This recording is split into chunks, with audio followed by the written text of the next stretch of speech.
कोई काम किए बिना भी आप वो बना सकते हैं जो आप चाहते हैं, अगर आप इन चार आयामों को एक दिशा में रखते हैं और कुछ समय तक उन्हें उसी दिशा में स्थिर रखते हैं।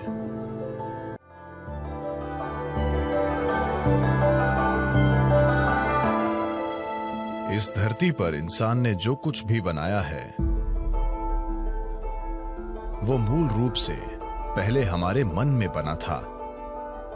वो सब जो आप देखते हैं, जो इस धरती पर इंसान ने किया है, पहले वो मन में बना था, फिर वो बाहरी दुनिया में बना। इस धरती पर जो अद्भुत चीजें हमने की हैं और इस धरती पर जो भयानक काम हमने किए हैं, वे दोनों ही इंसान के मन से आए हैं। तो अगर हमें चिंता है कि संसार में हम क्या बना रहे हैं, तो ये बहुत महत्वपूर्ण है कि सबसे पहले हम अपने मन में सही चीजें बनाना सीखें कि हम अपने मन को कैसे रखते हैं। अगर हम अपने मन को अपने तरीके से रखने की शक्ति नहीं रखते, तो दुनिया में हम जो बनाते हैं वो भी बहुत संयोग से और उल्टा सीधा होगा। तो अपने मन को अपने तरीके से बनाना ही दुनिया को अपने तरीके से बनाने का आधार है। अगर आप अपने मन को संगठन के एक निश्चित स्तर तक व्यवस्थित करते हैं, तो ये पूरी प्रणाली को व्यवस्थित करता है। आपका शरीर, आपकी भावना, आपकी ऊर्जा, सब कुछ उसी दिशा में व्यवस्थित हो जाती है।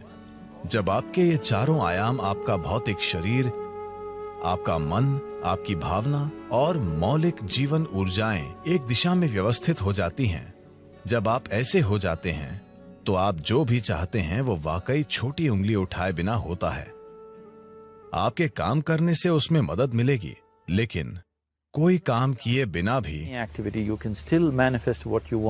आप वो बना सकते हैं जो आप चाहते हैं, अगर आप इन चार आयामों को एक दिशा में रखते हैं और कुछ समय तक उन्हें उसी दिशा में स्थिर रखते हैं। अभी आपके मन की समस्या है कि हर पल ये अपनी दिशा बदल रहा है।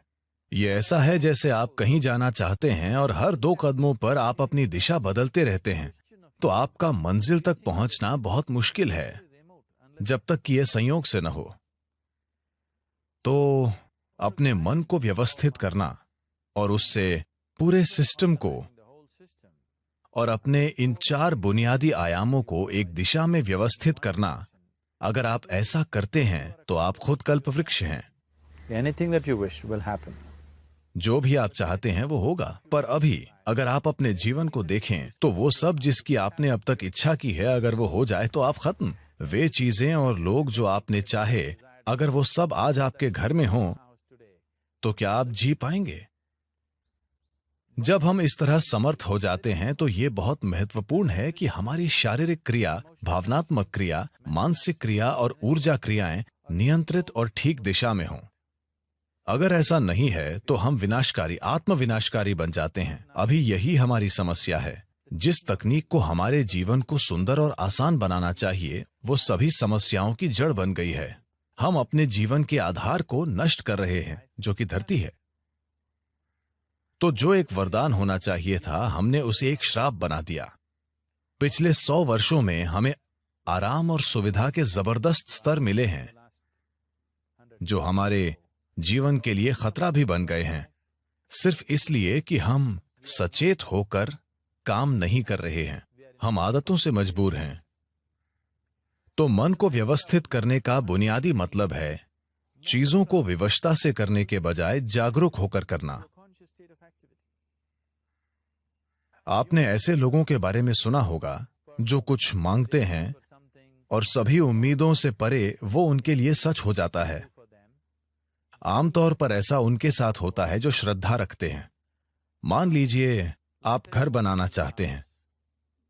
अगर आप सोचने लगेंगे, अरे मैं एक घर बनाना चाहता हूं, घर बनाने के लिए 50 लाख रुपए चाहिए, मेरी जेब में 50 रुपए हैं, नहीं होगा, नहीं होगा, संभव नहीं है। जैसे ही आप कहते हैं संभव नहीं है, आप ये भी कह रहे हैं कि मैं ये नहीं चाहता। तो एक स्तर पर आप इच्छा पैदा कर रहे हैं कि आप कुछ चाहते हैं, दूसरे स्तर पर आप कह रहे हैं मैं ये नहीं चाहता। तो इस संघर्ष में ये शायद न हो पाए।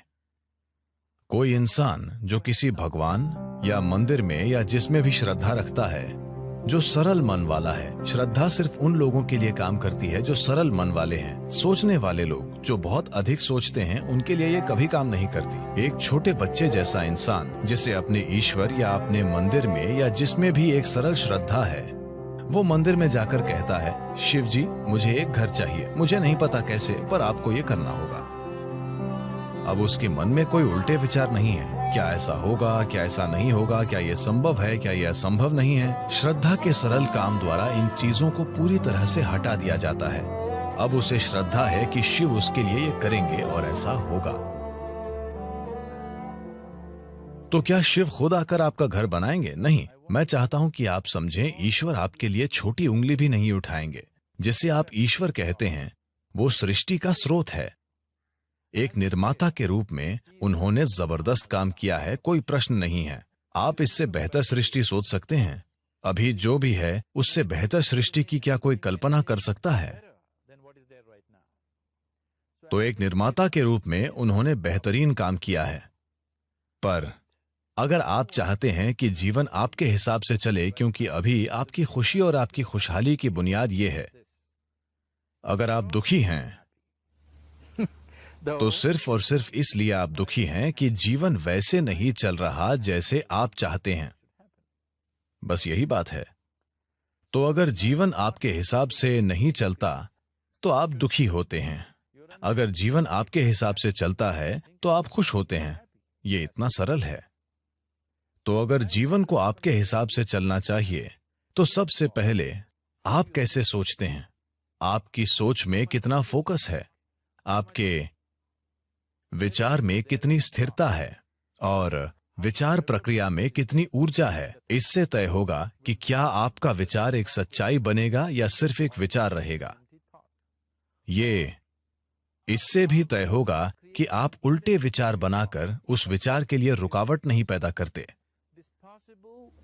Is something possible or not possible? Is destroying humanity. क्या ये हो सकता है या नहीं, ये मानवता को नष्ट कर रहा है। क्या संभव है और क्या असंभव, ये देखना आपका नहीं, प्रकृति का काम है। आपका काम है मनचाही चीज पाने के लिए मेहनत करना। अभी आप यहां बैठे हैं। अगर मैं आपसे दो सरल प्रश्न पूछूं, मैं चाहता हूं कि आप बस सुने और उत्तर दें।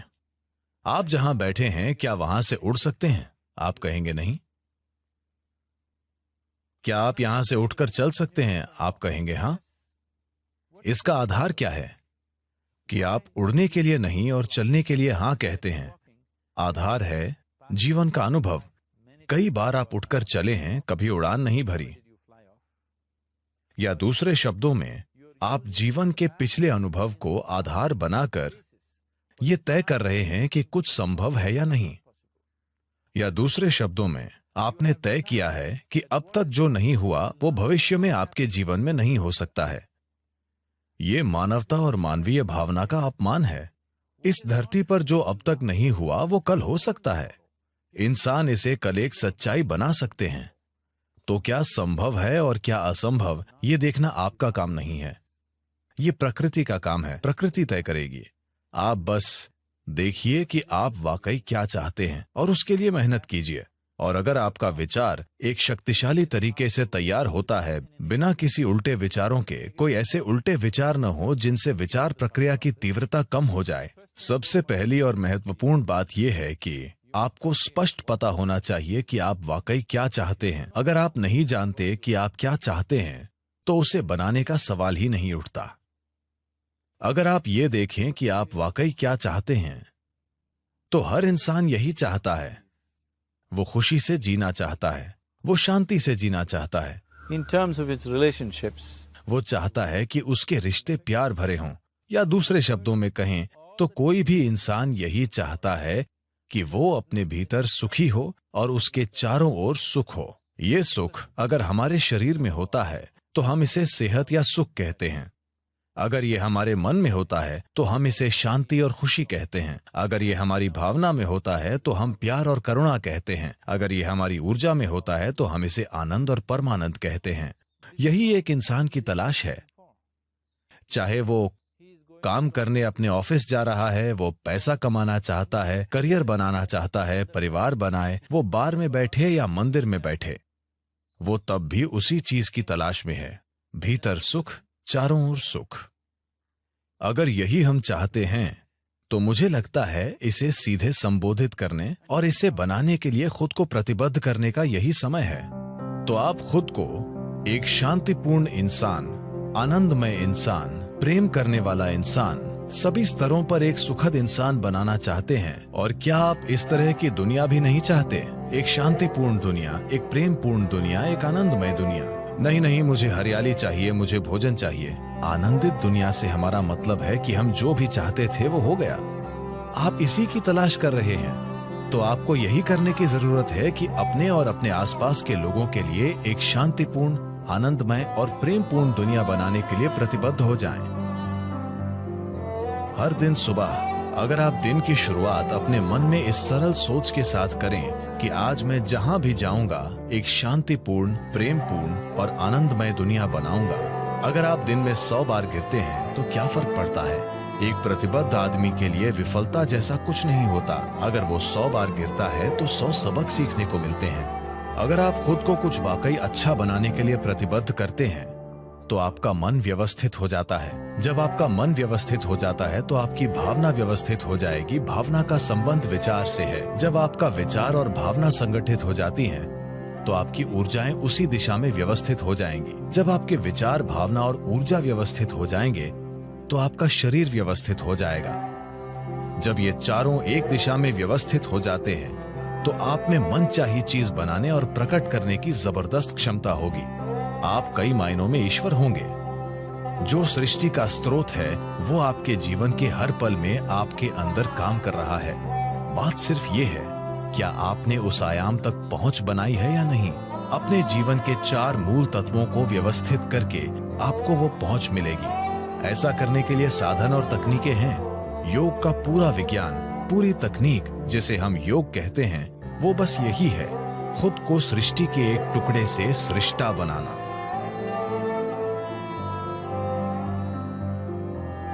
ये मेरी इच्छा और मेरा आशीर्वाद है कि दुनिया में हर इंसान को अपने भीतर सृजन के स्रोत तक पहुंच हो, ताकि वो रचनाकार की तरह यहां काम कर सके, न कि सिर्फ एक रचना के रूप में।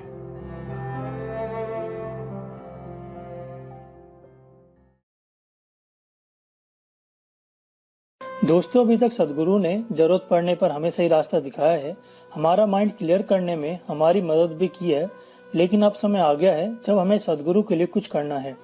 आप सभी को पता होगा कि सदगुरु ने सूख चुकी कावेरी नदी को फिर से जीवित करने का प्रण लिया है।